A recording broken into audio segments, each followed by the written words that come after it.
So for this test, we have this tablet on the left here connected to Wi-Fi, and this tablet on the right has Wi-Fi currently turned off.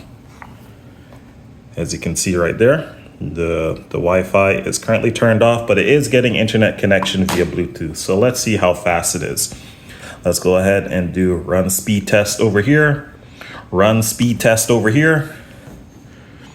As you can see, the one that's currently connected to Wi-Fi getting around 200 megabits per second.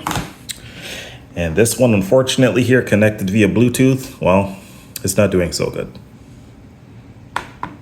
So just be warned, if you are going to be connecting your tablets and you're doing the Bluetooth tethering, this is just something that you have to look out for.